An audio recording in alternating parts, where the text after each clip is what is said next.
The Heart of the Matter. The Heart of the Matter, 1948, is a novel by English author Graham Greene. The book details a life-changing moral crisis for Henry Scobie. Greene, a former British intelligence officer in Freetown, British Sierra Leone, drew on his experience there. Although Freetown is not mentioned in the novel, Greene confirms the location in his 1980 memoir, Ways of Escape. The Heart of the Matter was enormously popular, selling more than 300,000 copies in the United Kingdom. Upon its release, it won the 1948 James Tate Black Memorial Prize for Fiction. In 1998, the Modern Library ranked The Heart of the Matter 40th on its list of the 100 best English-language novels of the 20th century. In 2005, the novel was chosen by Time magazine as one of the 100 best English-language novels from 1923 to the present. In 2012, it was shortlisted for the Best of the James Tate Black.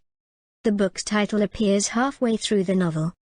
If one knew, he wondered, the facts. Would one have to feel pity even for the planet? If one reached what they called the heart of the matter? Characters. 1. Major Henry Scobie is a long-time police deputy commissioner and protagonist of the novel. 2. Louise Scobie is Henry's devout Catholic wife. 3. Catherine Scobie is deceased daughter of Henry and Louise. 4. Ali is Scobie's longtime African servant. 5.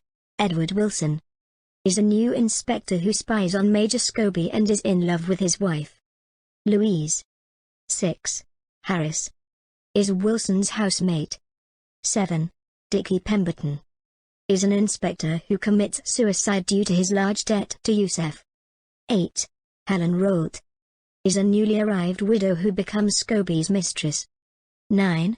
Yusef is a Syrian local black marketeer who blackmails Scobie after finding a letter in which he expresses his love for Helen. 10. Talit is a Catholic Syrian, Yusef's chief competitor. 11. Father Rank is local Catholic priest.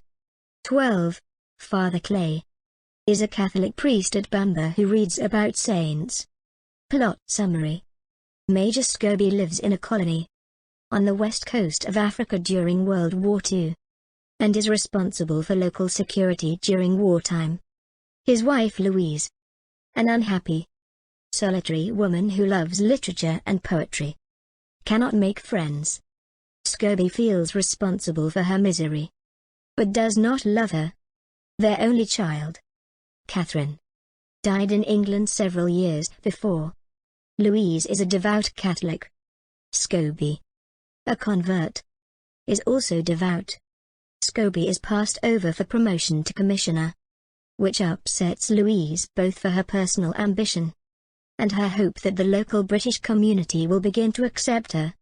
Louise asks Scobie if she can go to live in South Africa to escape a life she hates. At the same time, a new inspector, named Wilson, arrives in the town. He is priggish and socially inept, and hides his passion for poetry for fear of ostracism by his colleagues. He and Louise strike up a friendship, which Wilson mistakes for love. Wilson rooms with another colleague named Harris, who has created a sport for himself of killing the cockroaches that appear in his room each night. He invites Wilson to join him, but in the first match, they end up quarreling over the rules of engagement. One of Scobie's duties is to lead the inspections of local passenger ships, particularly looking for smuggled diamonds. A needle in a haystack problem that never yields results. A Portuguese ship, the Esperança, the Portuguese word for hope, comes into port, and a disgruntled steward reveals the location of a letter hidden in the captain's quarters. Scobie finds it, and because it is addressed to someone in Germany, he confiscates as it might contain secret codes and clandestine information. The captain says it's a letter to his daughter, and begs Scobie to forget the incident, offering him a bribe of £100 when he learns that they share the Catholic faith. Scobie declines the bribe and takes the letter. But having opened and read it, contrary to regulations, and finding it innocuous, he decides not to submit it to higher authorities, and burns it. Scobie is called to a small inland town to deal with the suicide of the local inspector, a man named Pemberton, who was in his early 20s and left a note implying that his suicide was due to a loan he could not repay. Scobie suspects the involvement of the local agent of a Syrian man named Yusuf, a local black marketeer. Yusuf denies it, but warns Scobie that the British have sent a new inspector specifically to look for diamonds. Scobie claims this is a hoax and that he does not know of any such man. Scobie later dreams that he is in Pemberton's situation, even writing a similar note, but when he awakens, he tells himself that he could never commit suicide, as no cause is worth the eternal damnation that suicide would bring. Scobie tries to secure a loan from the bank to pay the £200 fare for Louise's passage, but is turned down. Yusuf offers to lend Scobie the money at 4% per annum. Scobie initially declines, but after an incident where he mistakenly thinks Louise is contemplating suicide, he accepts the loan and sends Louise to South Africa. Wilson meets them at the pier and tries to interfere with their parting.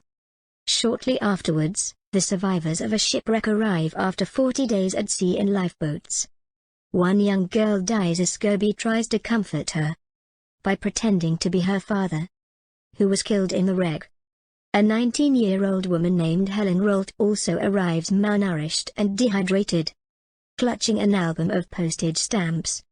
She was married before the ship left port and is now a widow with a wedding ring too big for her finger.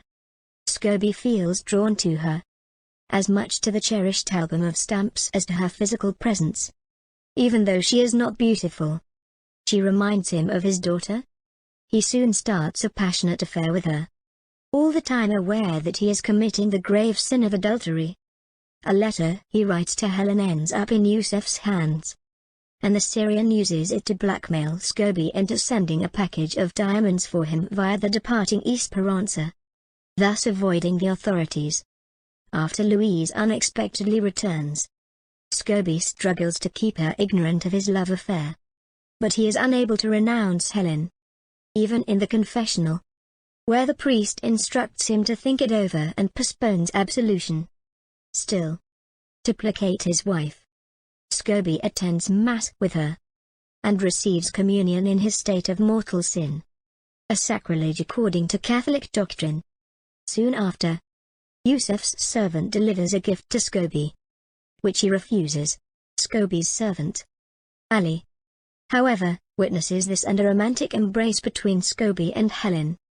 Scobie visits Yusuf to confront him about the gift, but also to relate his suspicion that Ali, whom he had trusted for all of their 15 years together, is disloyal. Yusuf says he will take care of the matter, which within a few hours ends up with Ali being killed by local teenagers known as wharf rats. The reader is led to believe that Yusuf arranged the killing, for which Scobie blames himself. Having gone this far down the path of ruin and seeing no way out, Scobie decides to free everyone from himself, including God, and plots his death by faking a heart ailment and getting a prescription for sleeping pills, knowing full well that suicide is the ultimate damnation according to church doctrine. He proceeds in the end to commit suicide with the pills. The act, however, yields ambiguous results. Helen continues her dreary existence, and Louise, who knew about the affair all along, is made to realize by her suitor, Wilson, that Scobie's death was a suicide. She tells Wilson she will not marry him, but might in time. The concluding chapter consists of a short encounter between Louise and the confessional priest. Louise tries to rationalize Scobie's suicide in relation to his Catholicism, to which the priest advises that no one can know what's in a person's heart or about God's mercy. End of the summary. Thank you.